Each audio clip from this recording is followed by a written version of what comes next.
Get started here. I'm going to change up the viewing to speaker view. All right, and so I have muted everybody. So for our speakers, Everett, Eric, and Michael, when it's your turn to speak, please make sure that you unmute yourself. Can those who hear me give me a thumbs up so I know that you guys can all hear me okay? All right, awesome. Well, I am so excited to welcome all of you to the first official Branch Impact Call of 2019.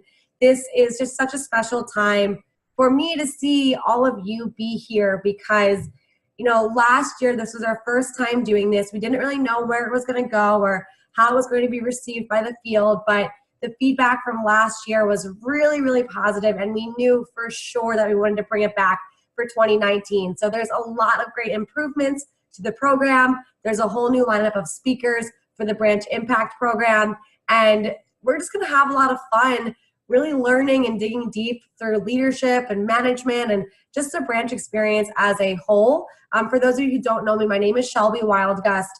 There will be plenty of opportunities for us to get to know each other on a one-on-one basis. I'm going to be at the Eastern Region year-end banquet as well as the Midwest year-end banquet. I am trying to learn all of your names, but the best thing that you can do is come up and introduce yourself to me.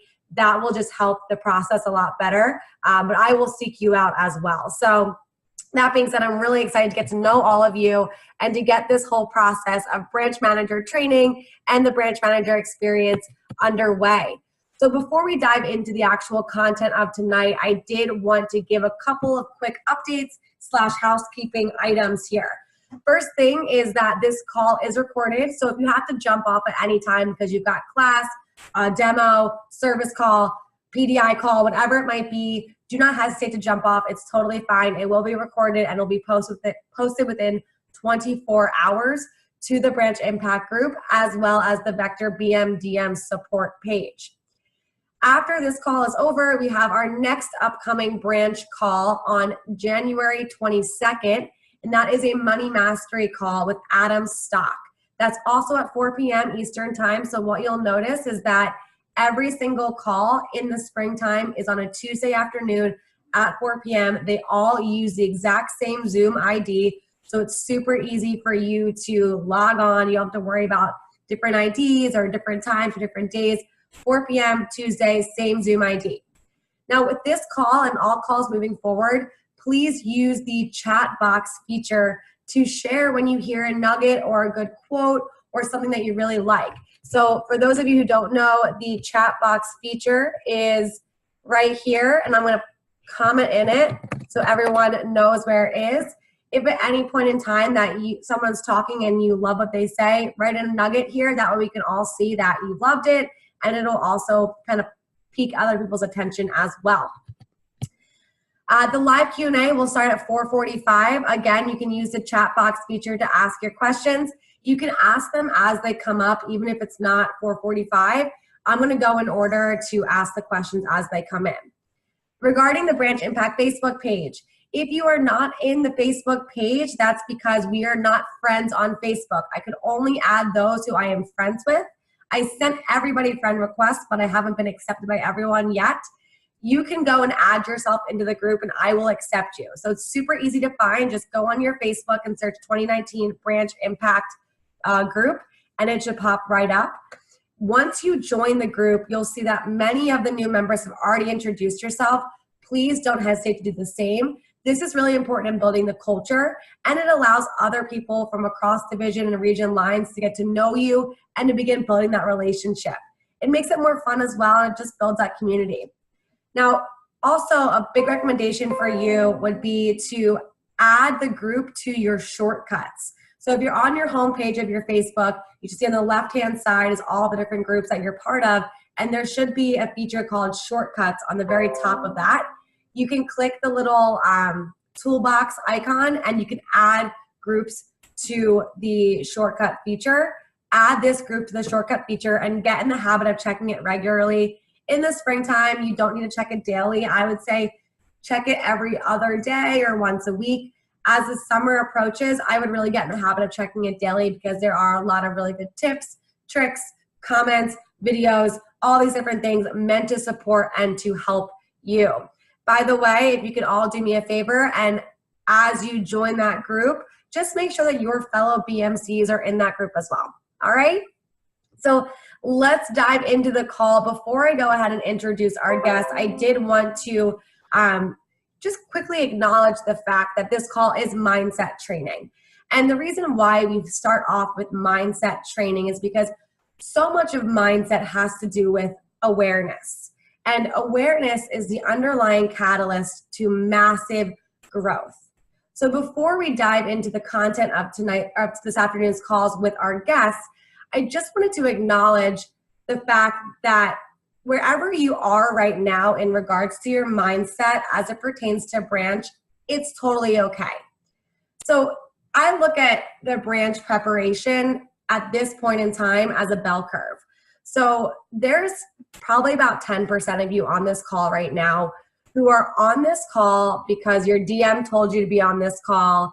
You're on this call because you've heard about this branch program. You think you want to do it, but you're not totally sure. You're still a little bit doubtful as to whether or not you can actually be a Cutco manager. You're not 100% sure if this is the right option for you next summer. And there's just a lot of self-doubt. And that's probably about 10% of you. Then there's the other 10% that are like gung-ho branch. If I could open up tomorrow, I would. Nobody's going to stop me. It's 200K or bust, 300K or bust. I got this. I'm good. I'm super confident. I'm so optimistic. It's all going to happen. It's great. So there are those two extremes. And then I would probably bet that 80% of you fall someplace in the middle of that bell curve. So no matter where you are, just know that it's totally okay. And you can be teetering in between self-doubt and total confidence. So there is a sweet spot, and I want you to become aware of where you are on that bell curve, and I want you to become aware of moving towards that sweet spot. So when I first went through this exercise, some people said to me, well, the sweet spot's obviously, in that 10% area of like that uber confidence and that optimism and that ready to go. And at first I thought, yeah, you're probably right. The more research that I've done, the more that I've worked with branch managers, I've actually found that the sweet spot isn't in that 10% area. If you were to imagine a bell curve and you were to look at the left being really self-doubt and really scared in that lower 10%, and the right being really confident, really optimistic in that upper 10%, you're going to want to be, if you cut it down the middle, you move to the right towards that upper 10%, you're probably going to want to be halfway towards the upper 10%. The reason why I say that is because obviously you don't want to be on the left-hand side closer to the doubtful area, because too much self-doubt is going to repel people. Your job as a manager is to pour belief into your reps. And how can you pour belief into your reps if you can't believe in yourself? And so many of your reps are going to start out and they're going to be nervous and they're going to need to find confidence. And sometimes they're going to have to borrow your own confidence. So too far to the left is not good, and you're going to repel people. However, too far to the right, too optimistic, too confident, well, Hal Elrod, who I know all of you know, once said that too much optimism can turn into delusion. And it can also turn into arrogance. So if you're too confident, if you're too ready, if you're just too like, I got this, then you can become complacent much easier. So try to find that sweet spot where you're not so far to the right that you're like uber confident, but you're a little bit more in, so that there's still some fear that pushes you into action. All right, so that's just my quick little tidbit on where you are. It doesn't matter at the end of the day right now where you are. You have so much time to move along that bell curve and to really build your confidence. That being said, I am really excited to introduce all of you to our guests this afternoon. These guests are people who have run successful branch offices. So one thing to know for all of you new branch managers out there, you will have an opportunity to be a guest on the Branch Impact calls next year if you fall within the top 30 nationwide. So if you're someone that loves giving messages, loves being in a place of influence, then definitely consider shooting for that top 30 area, because you will have the opportunity to be a speaker on the Branch Impact calls for 2020. That being said, let's go ahead and introduce our guests. So our first guest we have here is Everett Burns. Everett Burns started in November of 2016 in the Bucks County office of the Powerhouse Division. He currently attends college in Long Island, New York, and so he's also part of the New York Dynasty Division. He ran his first branch in Easton, Pennsylvania, and sold $179,000, which landed him the number 7 spot nationwide. He recruited 39 people, promoted 2 assistant managers, had a 4K PPR, and developed his top rep into a selling machine. She sold over $66,000 for the summer and is currently going through the Leadership Academy herself. Eric Palacio is a branch manager who is from the Miami, Florida office under the direction of Andrew Evans. We all know who Andrew Evans is. And Eric is currently a student over at the Florida State University. He ran the Aventura, Florida office and finished as the number 6 branch in the nation in the Silver Cup rankings. He also finished first in the Eastern region and first in the Florida United Division. His office sold $174,000. He launched 65 reps with a 75% show to training. His PPR was 2,800 and his top rep sold 23,000. Then we have Michael Foreman. Michael started in the Chicago division under Sebastian Mislowick. I can never pronounce his last name, in the Oaklawn office, and he's in the Central region. So his office this summer sold $145,000 and landed him the number 13 spot nationwide. Which, fun fact, Michael, when I was a second-year branch, I also had the number 13 spot nationwide. So lucky number 13. He had 34 recruits with a PPR of 4,200. And not only did he develop a 10K fast starter, but his top rep was number 14 in the All-American Scholarship Contest. So the people that we have on this call, they know about leadership, they know about mindset, they know about development, and I am so, so excited to get them started on the questions today. So the first question here, guys, it's a rapid fire question, so we're gonna go in order. Everett, I'm gonna have you answer first, then Eric, and then Michael. So the first question, now, each of you are on this call for a reason, and the reason being your success as a branch manager this past summer was very closely tied to the strong mindset that you cultivated during your spring preparation. I'd like for each of you to touch on what types of habits, thought patterns, and or ways of being that you developed during the spring that proved to be really valuable in running a successful branch office. So Everett, you can go first. So in January, like right before year-end banquet, I made a list of some habits and skills that I wanted to develop. And those are the things that I was going to work on over the spring. So that gave me just some framework to work with. And that really made it easy to like be intentional about my actions when I knew what I was trying to get. So every time I was in the office, I was making actions to improve something I wanted to get better at. And I also built my schedule around developing stronger habits that I wanted, like a stronger morning routine. So I really did just like prepare for a branch as if I was going to stay open as a district. So I think that you definitely need to think about it that way, but just kind of like, as Shelby said, I go to school in New York and my first office was in Pennsylvania. So I commuted back and forth frequently. So just kind of having that, that strong mindset, you know, a 2-hour commute multiple times a week each way can break your mindset, but I just made sure to keep it strong for that reason. And how did you know what things to work on in the office? Like, I remember you and I were talking in our prep call, and you had mentioned something really valuable about choosing what to work on and what to master. So for me, I looked at what made other people really successful, like other branches, other districts, other division managers. And I said, like, how do I get better at that? So one thing that I really focused on in the spring was PR name collection. And I averaged about 170 per person in training. So that was just one thing. But then also interview, it's important. Like Eric had 75% show. I had 50 and I felt good about that. But now I'm like, wow, I can prepare even more on that interview this spring. Yeah, absolutely. Now, having placed a lot of emphasis on PR calling in the springtime from a training perspective, you know, what were some of the results of that in the summertime? My PR program basically just ran itself because I really understood the PR program when I opened my office.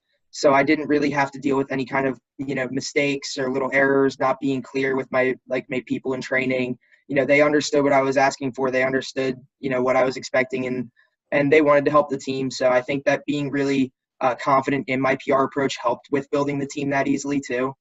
Yeah, absolutely. And the confidence came from the practice that you did in the springtime, right? Yeah, definitely. Awesome. All right, Eric, let's direct the question over to you. Yeah. So last year at this point, actually, if you would have asked me, "Oh, Eric, you're going to go out and run a branch office," I would have told you absolutely not. Like I was at this point, I was part of that 10%. Like you mentioned earlier, Shelby. Like I did not want to do this. I was like, "Oh man, do I really want to go out and run a knife office?" Like I was not in the right mindset at all. I was getting ready to go to law school. I was headed into my senior year at Florida State, which I'm at right now. I had just finished taking the LSAT. I had scored in the top like 10% in the entire nation. I got into all 7 schools I applied to, and I was like, man, it makes no sense for me to go out and run a knife office. Like this was not made for me. But then I sat down and I remember having a conversation with Andrew. Andrew Evans was my initial manager. Very blessed to have Andrew. And he kind of just sat me down. He was like, Eric, and this is something I recommend that everyone does. Just make a checklist of all the things that you want out of your next summer. Just sit down and make a checklist. To give you guys an example of what was on my checklist, I actually have my initial checklist. It was that I wanted my income opportunity. I wanted to be able to make enough money to support myself during college because I'm financially independent. So I pay for college myself, and I needed to make enough money to do that. I wanted the opportunity to impact people. I found that I'm very passionate about impacting people, kind of like what I'm doing right now. Third was flexibility. I wanted the autonomy to come out and be able to make my own schedule and be able to make decisions about what I wanted to do and when I wanted to do it. I didn't really want to have to report to anyone else.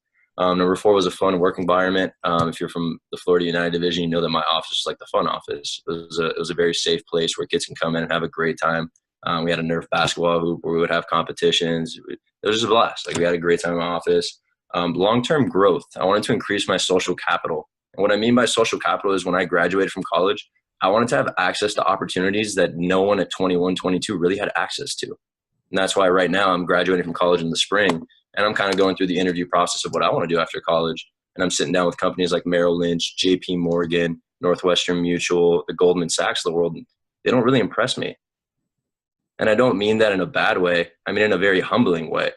Through what I've done with Vector and the business experience that I gained, these companies, they kind of sit down with me and they're kind of saying like, yo, we want you to come work for us. Like, we don't really need to interview you. What do you need to hear from us to come work for us? And I remember having that conversation with Andrew thinking, holy crap, how do I get to that point? So I put that on my list. I was like, how do I increase my social capital? And the last one was high savings potential. I wanted to start investing at a young age. So I'm not the typical 21, 22-year-old that's living broke. When they go out with their friends, they got to ask someone, yo, can I Venmo you later? Like, I'm super broke right now. Like, I don't want to have to do that. And those were all things that were really important to me. So I sat down and made a checklist. And every single interview I went on, whether it was for a law firm, like I interviewed with Wicker Smith, they're the second biggest law firm in Florida. I went with Northwestern Mutual, was a big internship offer that I had. And as I went through these interviews, I sat down and really thought about like, which one is the best option for me for all the things that I want to do. And I ran through that checklist. And every single time I would run through that checklist and see which one was the best one for me. So, I mean, when I went from like a full 180, like I do not want to run a knife office, to it being a pretty easy decision to figure out like which is the best opportunity for me and the best opportunity that's going to impact my future. And that was kind of like what I was doing at this point last January. Yeah, absolutely. So what piece of advice would you give to someone who might be in the same boat as you? Yeah, I think those were the 10 things that were most important to me. I recommend that you just sit down and figure out what's really important to you right now at this stage of life, whether you're 18, 19, 20 years old. What do you want to get out of next summer? Whether it's you want to make a whole bunch of money so you can buy your first car, whether it's you're getting ready to apply for your first round of colleges and you just need something on your resume that's going to look so much different than anyone else. Put that down. Like, just put what you feel is going to impact you at the highest level. And when you go into interviews, or if you don't have any interviews at all, line some up so that when you come to run a branch office, you know wholeheartedly, like, this is what you want to do, that you're not just doing this because you have to. Do it because you want to, and you're going to see the difference. Yeah, that's really powerful. And I think one of the things I want to just kind of piggyback off of what Eric said is throughout the process of you figuring out what it is that you want in that summer and realizing in that process that Vector gives you all of that through the branch experience, where did your confidence level go? Man, I mean, it was kind of just like, it's coming back to me like it was yesterday, talking to Andrew. And I remember sitting down with Andrew, and Andrew's had an offer from Matthews, which is a real estate firm out in California, where the average third-year sales representative is making 7 figures. And hearing those words come out of the guy that hired me into the knife job blew my mind. This guy was talking to companies that I could only dream of even interviewing with, and he had multiple offers from these kinds of companies. And I remember sitting there and thinking, man, if I could do that, even to a smaller extent, because Andrew broke a whole bunch of records, and I was like, oh man, I don't know if I'll be able to do that. But even if you go out and just do 50, 100, 150, how many 18, 19, 20-year-olds can say that they went out and ran a tangible business with $50,000 to $150,000 in sales experience? Like when I get in front of people interviewing me, like they're not going to see anyone like me. And that's exactly what happened. I sat down with these big companies and they were asking me questions and I was answering them. They were literally astonished. They're like, how is a kid that's 18, 19, and 20 going to go out and run a $174,000 business and profit $35,000 in 3.5 months? It's atypical. And that's what Vector does for you. That's what the branch opportunity did for me. It made me an atypical applicant to companies that are usually atypical for most people. Yeah, that's really powerful. Again, I think what's so great about what you did was you were able to see the bigger picture. And it's really hard sometimes when you're in the weeds. You know, think about when you are, you know, in the midst of an SC2 push. So for all of you out there right now who are coming off of your first summer with Vector and you had a successful summer, but there were definitely days where you like wanted to kill your manager and you're like, stop calling me. Like, I just want to do my own thing. And then there are days when you can sit back and you're like, wow, this is such an amazing opportunity. This is such a cool job. And so much of that I think happens in the fall for a lot of people after their first summer with Vector. With the branch experience, it's so, so, so valuable to have that concept of the bigger picture as you're going into your branch summer, because it allows you to have more peace of mind when you're going through the tougher things that come with being a branch manager. Would you agree with that, Eric? Most definitely. Cool. All right. Is Michael on the call? I'm not sure if he got messed up with the time difference here because he's an hour behind us, but is Michael Foreman on the call? Okay, I do not see him. So we're just going to move on. We're going to roll with the punches. That's so much about the Vector experience, is just rolling with the punches. So not a big deal at all. It just means that Everett and Eric can shine even more. So Everett, the next question is for you. So I want you to share with the group why you found it to be so important to get in the habit of doing all the necessary actions now, even the ones that aren't as fun, like PR calling, for example. I think it's really necessary because if you can get yourself to be doing those actions at 100% effort and 100% commitment, and it's not your office, the second you move into your own office and you're calling your own PRs, you're running your own interviews, you run it with so much more because 1% doesn't, really compare to your full office pay, and you run it with a lot more, you run it with a lot more excitement because it's all yours. And when you put those actions in place beforehand, you have a lot more confidence when you get to go and do it yourself because you know what you're doing. And by creating all those habits during the spring, it just made the transition into running my own office just a lot smoother. And it gave me a lot of that confidence that I was like in control of the summer because I was in control of my spring. Absolutely. That is one of the most valuable things. When we had our prep call, Everett was sharing with us how we did that. And it's such a valuable thing to do because the branch experience is what you make of it. And the more intentional you are in the spring about learning some of the more difficult tasks or getting in the habit of doing some of the more menial tasks. And there are people that love PR calling and there are people that hate PR calling. And I was one of those people that hated PR calling. Everett too. And if you don't get in the habit of doing it now, when you're in the midst of running your own office and everything is coming at you from different angles and it's super fun and super exciting, it's easy to put the things that you don't like to the wayside. And so if you're one of those people that don't really like the recruiting aspect of Vector, newsflash, it's important to do. So get in the habit of doing it now and find ways to make it fun for yourself. And you can work with your DM to find ways to do that. But when you can really just learn to fall in love with the suck, I call it, like just learn to fall in love with the suck, because by doing that now, you are setting yourself up for such an easier transition into a big, powerful summer like the one that Everett had. Any final thoughts on that, Everett? Well, with my preparation, I really just looked at it like I don't want to feel like I could have done more. And I think that's the best way to look at it is like, I don't want to leave anything on the table. The summer goes how it goes, but if I just do everything I can now, it'll pay off this summer, but just having that mentality of like the delayed gratification. If I do it now, it'll be worth it then. Yeah, absolutely. And you don't have to do it. I mean, you don't have to do it every single day of the week, right? That's the beauty of the spring, is that you have 5 months to prepare. So you can do things once per week, get it over with, but you're at least still kind of sharpening that sword to head into the summer. All right, Eric, next question is for you. So you'd already kind of mentioned it, but you took a pretty interesting path towards deciding to run a branch office. And despite having zero intention this time last year, you opened your office with incredibly strong conviction towards the branch opportunity. So what would you say helped you really, really focus in on and commit to running a successful branch office as opposed to thinking about what else you could have been doing last summer? Yeah. So, I mean, it kind of checks back into what I said in the first question. I think that initial conversation with Andrew is what really changed my perspective on the branch opportunity. And for those of you that don't know who Andrew is, Andrew was a guy that went to Florida State. He was a triple major, double minor. He was a 2-time Silver Cup champion by the time he finished college. He's a really, really impressive individual. So when Andrew graduated from college and I got an opportunity to kind of sit down and look at what he had done, and I got an opportunity to look at some of the companies he was interviewing for, it kind of like took me aback, and I really had to think about like, maybe there's something to this that I didn't realize. Maybe there's something more to the knife job and running a knife office that I didn't really understand yet. And that led me to a really interesting conversation that I had with Andrew. And I was getting ready. Like I said it before, I was applying to law internships with some of the biggest firms in Miami.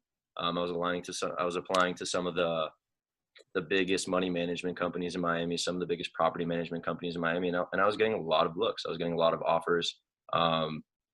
And I remember one really powerful conversation with Andrew. And if you guys want to write these questions down, I would, because they were really important to me. Do you want to just be another name at a desk? Do you want to just be someone that goes and grabs someone's coffee, goes and grabs their papers for them? Or do you want to be the reason why people showed up to work with a smile on their face? Like, if you're on this call, that probably means that vector marketing has impacted you in a way you didn't imagine it impacting you when you started the knife job. That's why I'm here. I didn't anticipate it impacting me as largely as it did. But then I sat down and I thought about it, like, Andrew Evans changed the trajectory of my future. I thought about, what if I could replicate that for someone else, but in my way? What if I could have that same conviction? What if I could replicate the results, but for people that I cared about as passionately as Andrew did? What if in 1 to 2 years, when someone lands their dream job or their dream internship or gets into the law school of their dreams and the med school of their dreams, they send me a text message saying, I was one of the biggest reasons why. Like, right now, I have the opportunity to go work for companies like Merrill Lynch or JP Morgan or Northwestern Mutual. I have the opportunities to go work for sales jobs that, well, starting pay would be six figures. Looking at companies that your average first year is making $115,000 to $125,000 at 22 years old. How many 22-year-olds do you know have offers like that? But at the same time, how many 18, 19, 20-year-olds do you know that have $150,000 to $200,000 in sales experience? That have $50,000, $100,000, $150,000. You don't. I want you to like really think about like your most successful friend right now, and think about how much money they made last summer. Think about what their best job opportunity looks like. For some of you, it might be you, and that means you're in the right place. For some of you, it may not be, and that means you might not be taking the opportunity as seriously as you could. For me, that was me. Like, I was looking at my friends. Some of them were getting ready to go to law school. Some of them were like going to like full rides to Michigan, Florida, like really nice schools. One of my best friends was going to Stanford, and I was like mind blown. And all those same guys that are going to Michigan, Florida, and Stanford, they look at me and they're like, holy crap, what happened? And I don't mean that to like sound braggy, and I want you to take that in the most humble way possible, because I'm extremely blessed. But it just took me a really long time to figure out like running a branch office would impact my future in a way that I never anticipated it being able to. And that was because I asked myself, do I want to sit behind a desk at a law firm and go grab someone coffee? Or do I want to just sit behind a phone all day and just be someone's receptionist? Like, I feel like I was meant for more than that.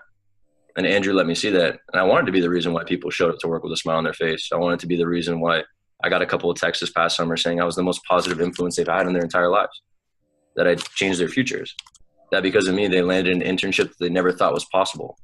And these are reps that only sold 5, 6, 7K. They weren't even the top ones.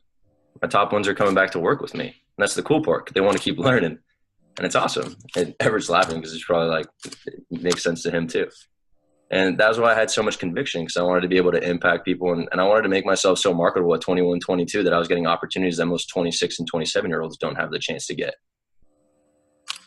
100%. Everett, do you have anything that you want to piggyback off of what Eric just said? I just thought that was perfect. I think he hit it right on the head. Yeah, absolutely. And I don't need to repeat what he said, but it is true that you will get text messages and letters and real life statements by your reps telling you that you've changed their life. And you will have the ability to be someone's favorite manager or favorite teacher or favorite coach. And it's just so powerful to know that these things are possible because of this experience. And so, you know, I'm sure when you jumped on this call, you thought we were going to give you some like mindset hacks. And we can definitely go into those through the question and answer session. But so much of mindset starts with the confidence and knowing that your choice to become a branch manager is the right choice. And that you have decided to commit 100% to training and to giving your best foot forward. And I think the power in what Eric has said and what Everett has said is just knowing that if you do this job well, and well doesn't mean $175,000. Like, doing this job well is showing up for your people every day and giving them the best version of yourself every day. And if you do those two things, you will sell $50,000 as a summer, and you'll probably do more than that. But the ability that you have as a branch manager to directly impact people's life is an ability that very, very, very little people get, even into their 20s, 30s, and 40s. And so I think so much of getting into the right mindset is understanding truly what you have the ability to do this summer. And it's really, really special to have those things. So the next question is for both of you. So Everett, I'll have you go first. What are some immediate action steps that you'd recommend these candidates take this month specifically to help set themselves up for a powerful spring training? I think that the first thing is become a bookworm for the spring, and definitely get a book in your hand for the month of January, because it's an easy thing to do.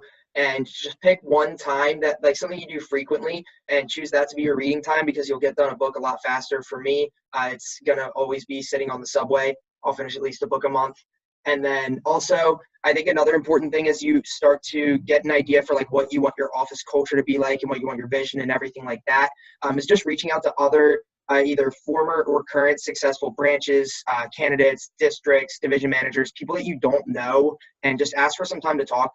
People in Vector are always going to help you out, and just bring good questions to ask them. And I think that's the most value you're going to get for any amount of time, is just by talking to somebody who knows how to do it and asking them what you want, you know, and how they can help you get it. Yeah. I want to quickly mention something that Everett just said about reaching out to other people. Sometimes that can be intimidating to reach out to other people, but I want to encourage you to look past the intimidation factor, because I want you to think about how you would feel if someone reached out to you for help. You would be excited, you would feel honored, and you would give them some time. That being said, don't feel intimidated to ask for other people's time or to ask for other people's help.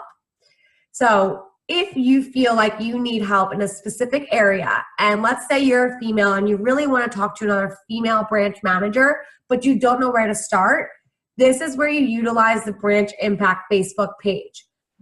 Comment on that page, hey, I'm looking to connect with a former female branch manager who rocked, training intro talk. I have worked with so many branch managers in the last year that I can connect you with a good resource. Same thing with a man looking for another man, whatever it might be. If you're just looking for something specific, comment on the Branch ImPACT page. Utilize me as your resource to connect you to the right person. So do not be afraid to do that. So thank you for that feedback, or thank you for that answer, Everett. Eric, what about you? What are some action steps? Yeah, so I think the biggest action steps, it depends on what part of that 10-80-10 you're in. If you're in that 10% where you feel like, I don't know if I'm ready to do this, sit down and make a checklist of what you feel like you want out of your next opportunity, to make sure that you even want to run a branch office. That's the first thing I'll say. Make sure you want to run a branch office before you go out and do it. All right. If you're in that 80% where you're kind of like, I feel like I could definitely do this. I feel like I would be able to crush this. I recommend the same thing. If you're in that 10%, it'll be a little bit, if you're in that 10%, you're like, I'm definitely ready to go out and do this. Reach out to me and I'll be able to give you some tips on the side as well. I think my biggest recommendation right now would definitely be to just sit down and grab a book. Now, I know that's like super boring and super annoying. If someone would have told me last January to sit down and grab a book, I would have laughed at them. Again, I wasn't ready to run a branch office. And I'm being completely transparent with you guys because that's how I would have wanted someone on this call to be with me. And I was not a big reader. I used to make fun of Andrew when he would recommend me books. And now, right now, I'm sitting down and reading a book. It's called Outliers by Malcolm Gladwell.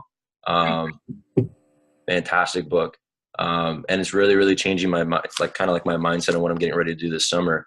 But if you're not a big reader, if you hate reading, the best book I can recommend to you is just How to Win Friends and Influence People by Dale Carnegie. It's a really simple book. It's a really easy read, but it'll impact you at a really high level. Just pick up that book. One of my top kids, Marley, I recommended it to her, and I'm going to tell my other two kids, Jade and Moise, just to pick it up and read it too. It's a really easy read, and it's super quick to get through. Now, the other thing I'll recommend to you is if you're already in college, or even if you're still in high school, just treat your training like it's another 3-credit course.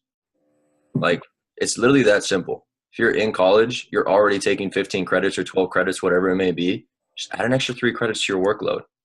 You don't understand how much that's going to impact your business. Just take a couple hours a week to sit down and do your branch training. I'm not asking you to sit down and do 20 to 30 hours a week because I wouldn't have asked myself of that last summer. But how difficult is it to really sit down and do 3 to 4 hours a week over the entire spring semester? Was it 16 weeks? It's like an extra 45 to 50 hours a week for the entire semester of training is going to make a substantial difference. I didn't do that last summer. And that's why I got off to a really, really, really slow start. And it took me a while to catch up to things because I didn't train the right way. So if I were you guys, I would really just sit down, kind of just go through each program every single week. Just dedicate 3 to 4 hours. If you want to do more, great. But do that on the low end. I know people in our division, they're dedicating 15, 20, 30 hours a week to training. And that's fantastic. But on the low end, try to get in at least 3 to 4 hours a week of training. I think it'll make a big difference. Yeah. And in regards to that, Eric, great piece of advice there. I actually brought that same piece of advice to the Powerhouse division meeting yesterday. Regarding that in particular, work with your DM. Guys, utilize your DM here. Your DM is meant to help you soar. You know, they're going to want to help you create a plan for training this spring. So when you figure out based on your schedule how many hours you can allocate per week to training, and again, like Eric said, 3 to 4 on the low end, I mean, that's okay. Like you can start off with 3 to 4 now, and as you get more in the groove with your school and you're less overwhelmed with getting back to school and starting up again, maybe add more. You know, maybe some weeks you do 3, some weeks you do 10. It doesn't really matter. It's up to whatever you can handle. However, it's really important to plan because you all know that phrase, failing to plan is planning to fail. So work with your DM. If you don't have it already, get a time with your DM this week, whether it's over the phone, Zoom, or in person, where you take an hour or 2 hours of time to really go through your spring training schedule. And they will love you for doing that. Trust me, they will be so happy that you're coming to them with this eagerness to learn. I promise you. Yeah, and then one more thing you guys could do, and this was a big one for me. The person that ran the Aventura office before me, they didn't necessarily do very well. They didn't do poorly. They didn't do great. They did about 50,000. They had run it 2 years in a row, and they did 51,000 and 53,000. When you find out what your territory was, reach out to the last manager who ran it, because they'll know a lot more about the territory than anyone else you're going to talk to besides your DV. And when I say that, I had Andrew Evans in my ear. He was the #1 branch manager the last 2 summers, and I knew that everything he told me was going to be from a successful standpoint. So then I reached out to the manager who ran the Aventura office because he didn't do a fantastic job. He didn't do a bad job, but I wanted to see what he felt like he did poorly so that I wouldn't make the same mistakes. So that's something that I could recommend to you guys as well, is not only reaching out to managers who did a really, really, really great job, reach out to managers that didn't do that great of a job and ask them why they feel like they didn't do a great job. Because you can learn just as much from someone who did poorly as you can from someone who did really, really well. Yeah, absolutely. Great piece of advice there. All right, next question for both of you. So having run a successful branch office, looking back in hindsight, what are some other things that you would have done in the spring to prepare mentally? So not skill set, but mentally for the summer. You want to go first, Everett? Yeah, have Everett first. I got it. Yep. All right. One thing that I definitely would have prepared for is just like the longer days. Like as a branch manager, you forget that like you took for granted that your district manager always locked up at the end of the day.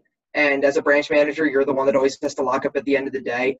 So even if you're not working the whole time you're in the office, but just like take a couple days this spring and, go in when your manager has day 1 or day 2 of training from the time they get in till the time they leave, and just shadow them for 1 or 2 of those days during the semester, because I feel like that's something, going back, I wish I had been more mentally prepared for those really long days and how to manage that energy correctly.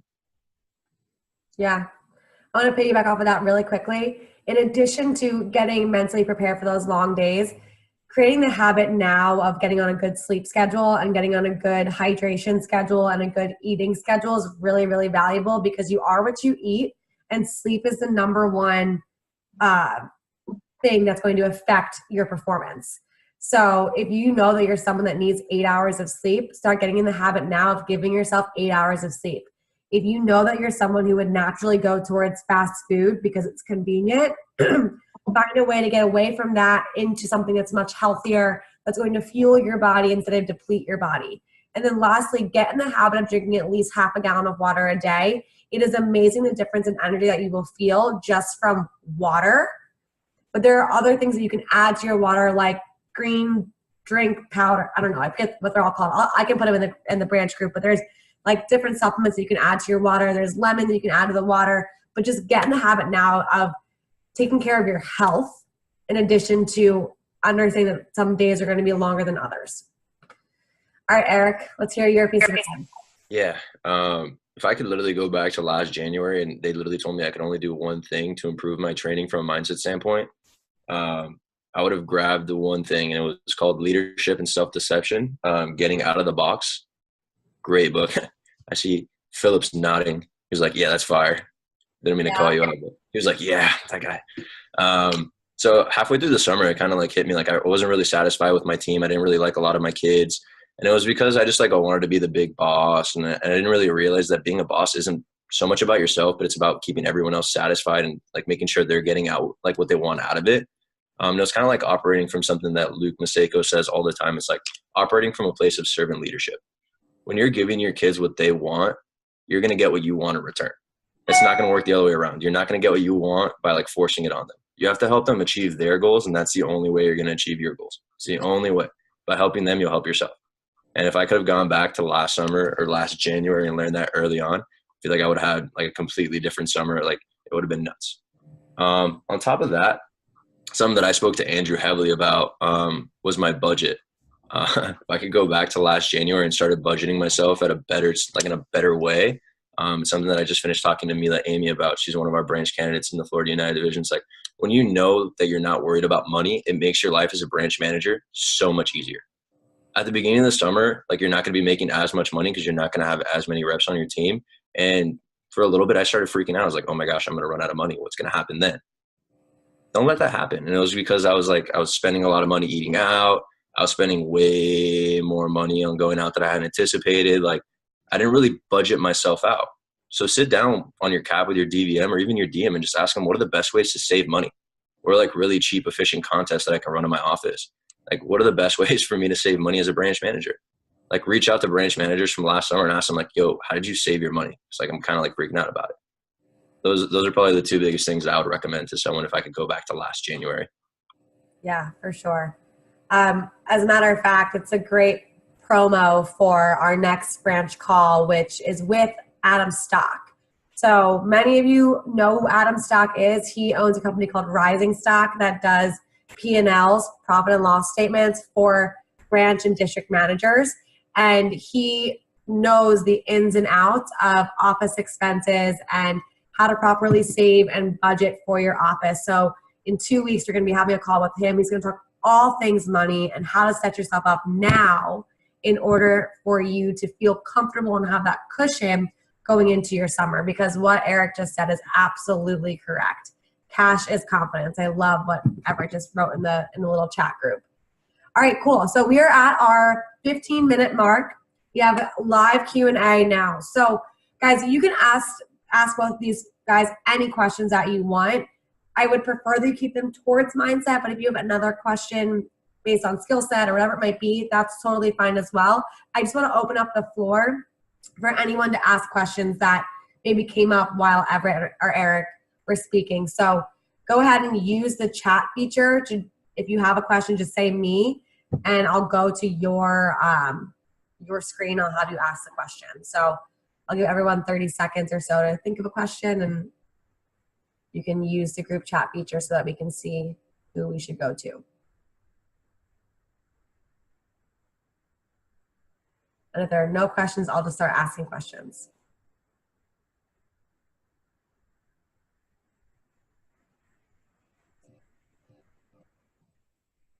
Okay, so Steven asked some books you guys recommend for spring reading.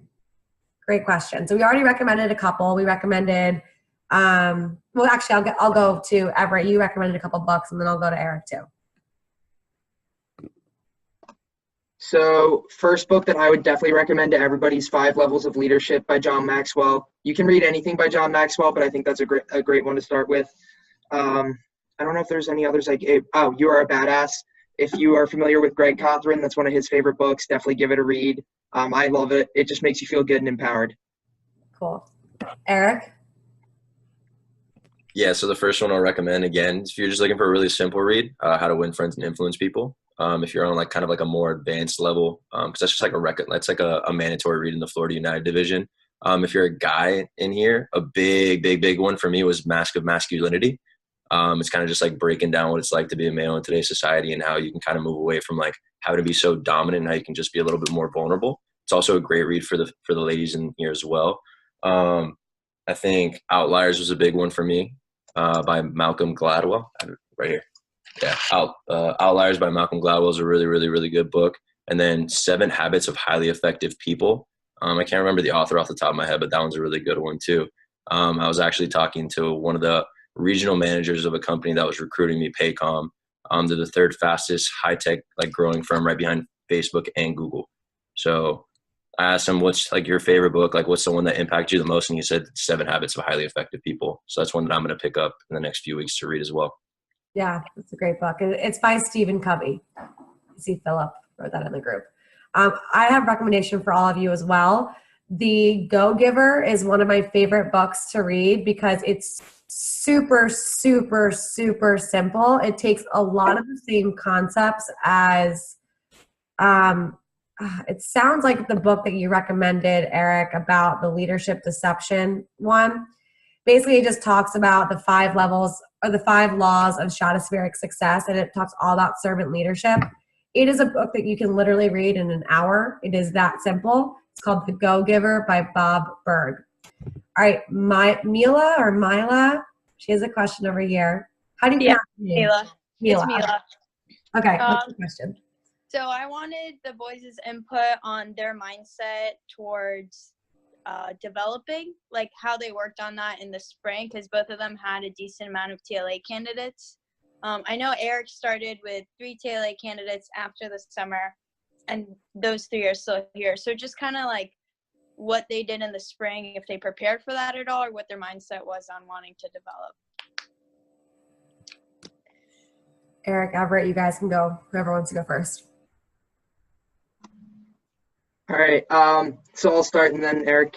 So for me, the mindset for me with development was I loved that my manager gave me, all the opportunities. So I definitely was focused on developing people. My philosophy going into the summer was get good at training people so they make money, so they want to learn from me. So I think the first key to development is just like making sure your people make money and have fun. And like the only way to prepare for that beforehand, once people start making money and having fun, then you kind of figure it out based on the person and your district manager and the other candidates. Everybody will be able to help you, coach through those conversations with people. But I think that it's first and foremost just preparing to run a good office and have fun, and the development brings itself. Cool. Eric? Yeah. So for me, it was kind of like what you guys will realize as you start running your office is the people you recruit will typically be a lot like yourself. Sometimes it'll be like really frustrating because you're going to have like a bunch of like yous. But you'll find some really, really cool parts of that is that you'll find a lot of yourself in them. And when you're just very intentional and very transparent and genuine with them, they'll know. Like if you're lying to your kids, they will know. Just be genuine with them. Like I tell my kids all the time that they were one of my favorite parts of the summer was being able to impact them and have actual conversations that wasn't about Cutco. Like all three of my kids that are coming back, all three of my TLA kids, they did not want to work this next summer. And after a few conversations, it was like, I still haven't committed to being a DM yet. And they're like, I'm ready to sign on the dotted line when you have. And it's because when we sit down and have conversations and we'll go out to lunch and we'll talk about real things. When we're in the office, we'll talk about things, not just like selling knives. And what Everett said was really important as well. Like you want them to have tons of fun. Like that was the entire precipice of my office, like having fun. And they also made a lot of money too. That's kind of like the fun part of working with Vector. Like you have tons of fun. You also make like a lot of money. It sounds funny, but it's the truth. And when you have like a mixture of those things where they're having fun, they're making a lot of money, but you're also having intentional conversations and helping them realize the value in their relationship with you, you can really see a big difference. So you want to be able to give them like tangible experience and be able to talk to them about things that they want to learn about. And that just means you got to be a diversified individual that can talk to just about anyone about anything. So you got to be a diverse individual. And that's really important in terms of like having like a lot of retention. You got to be able to talk about a lot of different things because a lot of people like different things. For sure. And Mila, also something you can do in the springtime is work with your DM and ask if you can take 2 or 3 people underneath your belt. So if they're having a smaller launch class in the spring and you're in an office like local, this probably doesn't work as well if you're not in a local office, but if you are in an office and you happen to be helping out with one of the training classes, just ask your DM if you could, hey, work with these 2 people and just get practice that way as well. All right, Taylor Katie? Yes. All right, go ahead, ask your question. So my question is in regards to mindset during the summer. If you're not getting the results that you want, and I know that they had gone into depth of like if you're a servant leader, then you get the results that you want. But what was your why, or how did you find your why in the summer to keep going when you have those moments where everything goes wrong? Because I know that probably happened more than once. Yeah, I can take that one first. I think it was around SC1 where I kind of came in. Mila will probably laugh at this because I remember sitting there and we were talking about it, and I was like, I really don't like most of my kids. Like I wasn't satisfied with my business. I wasn't happy with the results that we were having. And it wasn't because they were bad kids at all. It was just because I was in the wrong mindset. I was very much like in a me, I want this mindset. And that's not how this is going to work. My kids were awesome and they were all super cool and they were all ready to work, but I just wasn't in the right mental state to get what they wanted because I didn't know how to give it to them.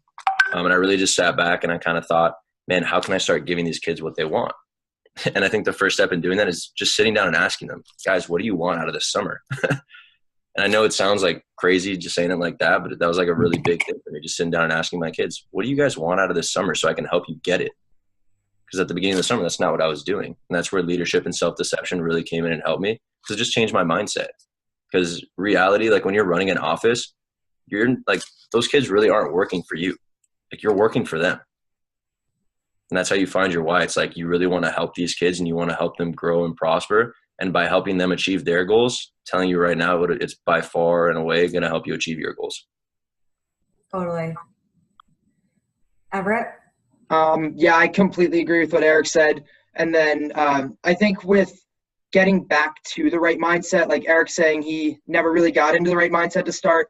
For me, I had to kind of, bring my mindset back to where it was once SC2 came around because we had a slow patch right in between SC1 ending in the beginning of SC2. So for me, it was just being more grateful and having a lot of gratitude in everything that was going on around me, whether it was my personal sales as the push started or, the people on my team, seeing them achieve success in their first SC2 push. And I think just having gratitude definitely brings you back to earth a little bit when you're not getting the results you want and you start to recognize the right things again. 100%.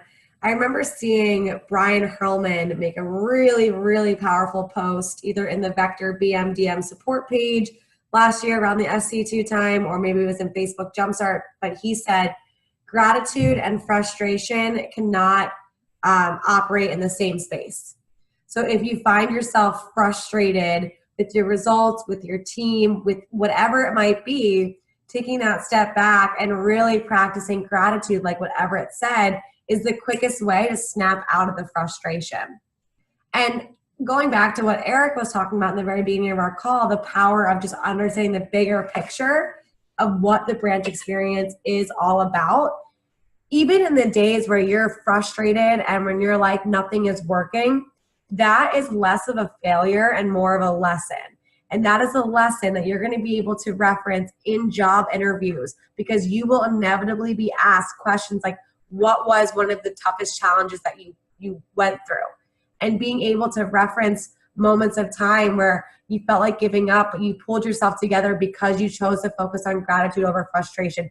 You as a 21-year-old college grad saying that to a 55-year-old hiring manager that you chose to focus on gratitude over frustration will get you the job immediately. So realizing that even in the moments of frustration throughout the summer, you are becoming that much better of a candidate, that much better of a person, that much better of a manager. And that's where that gratitude and that bigger picture come into play. Yeah. And then one more thing. Oh man, it just slipped my mind for a second. Yeah. So let's go to the next question, Eric. So there's two more questions I want to get to before we jump off here. Okay. Well, never mind. Do you think? All right, Michaela, go ahead and ask your question. My question is, did any of you guys keep like a reflective type of journal when it came to your mindset, or just like being reflective in general? And how important was it for you to do like, you know, periodically really reflecting on your own mindset to just like achieve your success as a branch? So I do the 5-minute journal, and it's like, I don't think of journaling like as a big deal, because when I think of it as a big deal and I should journal, like, you know, write whole pages about my feelings and my thoughts or whatever that is, that's not something I'm ever going to do. So doing the 5-minute journal is like a really easy thing for me, because it's a quick reminder of what I should be grateful for, what I should be excited about. And just having some self-affirmation in the morning is definitely a good way to start the day. It's also a good way to end. And it just gives you a couple of key focuses. So I think like a quick 5-minute journaling with some key questions in the morning and in the evening, which I kept a record of for the whole summer, was definitely something that worked. Yeah. Eric? So I didn't necessarily have a journal per se, but something that I did do a lot was every single morning when I would wake up, I would send a voice note to Jeff, my DVM, every single morning, letting him know 3 things that I was appreciative of, and then 3 things that I wanted to accomplish that day. So that if at any point during the day I felt like, oh man, I'm being really unproductive, I would go back to those 3 things and make sure I knocked those big 3 out for the day. And it's called the big 3. So that was a big one for me every single day. And then secondly, I made it a point to not vent. And this is something that Jeff has taught us. It's like, you don't want to vent to people on your level, because they're not going to be able to give you like advice from experience. You want to vent up. So anytime that I was struggling, or I was kind of like, oh man, this kind of sucks. This kind of goes back to the last question as well. You want to reach out to your DM, your DVM, or someone that's a little bit more experienced than you are, even if it's like a second-time branch, like Everett. You want to reach out to someone who's been in that situation before, so that they can teach you something that like you wouldn't be able to get from someone on the same level as you. So those were kind of the things that I did to reflect on like my emotions and kind of keep myself in check throughout the summer. Absolutely. And I want to just reference what Eric said about venting up. Guys, that's part of my job too. If you ever feel like you can't get in touch with your DVM or your DM, Everett knows, he's shaking his head, because there were many, many conversations that we had this summer where I was either talking you off the ledge or you were just sharing things with me. So if there's ever a situation where you can't get in touch with your DVM or your DM and you just need someone to just kind of vent with for 5 minutes, I'm that person. Just know that I'm not going to let you stay frustrated. It's going to be a coaching call, and you might get frustrated with my questions, but I am here to listen and to help you work through it. All right. Last question is Brendan. So go ahead and ask your question, Brendan. How did you separate being a manager from being a friend, if that was ever like a thing for you? Great question. Yeah, so I can definitely answer that one for you. Just because, so the difference in age between me and Andrew is less than a year. Andrew was a senior at FSU when I was going into my junior year. So to be frank with you, like my biggest concern going into the summer, and I literally told Jeff about it, like I was so scared that instead of being like a manager and a mentor to people, that I was going to have like a very like older brother vibe, like cool uncle vibe. And that was something that I was like very worried about. So how did I separate my reps from being my friend? I made it a point, and I drew a line that I let them know is like, I'm the cool boss and we're going to have tons of fun while working, but that's only going to work if you get your stuff done. If you're not getting your stuff done, you're not going to achieve your goals. And if you're not achieving your goals, I'm not going to achieve my goals. So we need to set like boundaries. We need to sit down and have a conversation about the stuff that we can and can't talk about. And at the same time, what I expect from you in the office, like you need to get your stuff done. And that was like that was a big one for me, because in the office, I would catch myself all the time being like the older brother, like having a good time instead of like getting the work done during phone jams. We would be like messing around, and I would have to snap out of it like that and kind of realize like, no, we are here to work. And you kind of draw a line. Places where you can have tons of fun, team night out. Like that's where you go out and have tons of fun. When you're in the office, you're in the office to get your work done. You want to go out and have fun, go grab breakfast with your rep. Have impactful conversations and have fun. But when you're in the office, make sure you're a manager, not a friend. Make sure you're getting your stuff done. For sure. Everett? Yeah, I agree with Eric on that. I think it's mostly just you being able to draw the line, because you're still the boss. And even if you're the coolest boss and they think of you as that, kind of friendly figure, as long as you're the one who draws that line and says like, hey, I know we've been playing around, but that's too much. We need to get our work done. And I think it's also leading by example. You can't just tell them to start getting their stuff done, but like you're not driving any phone jam or doing anything during the phone jam. You're just sitting at your desk kind of watching. And so like things like that, you can't let them get back to work and not be working with them. I think if you work with everybody, they'll always respect that work ethic more than thinking of you as a friend. Yeah. And Brendan, we are going to have a call all about setting standards for your office as we get closer to the summer. So there's going to be a call basically diving into this question, because it's a big question that a lot of people have, especially when you're 19 years old, 20 years old, hiring 21, 22-year-olds. And it's a real concern, and it's one that's worth addressing. My one quick piece of advice for you, Brendan, on that is understand before you open up your office, what are your boundaries and what are the lines that are not crossable, so that the minute that someone begins to cross that line, you can communicate with them that that's not okay. Because what happens is that people don't think about the boundaries until someone crosses one, and then you realize in that moment that they crossed the boundary that you had yet to even set. So if you understand what your boundaries are ahead of time, the minute that someone begins crossing that boundary, you can communicate with them in a succinct, in a proper way, and it just squashes it right away. Make sense? Cool. All right, guys, so we went a little over time. I appreciate all of you for sticking with us. I hope you enjoyed our first call. Thank you so much to the speakers on the call.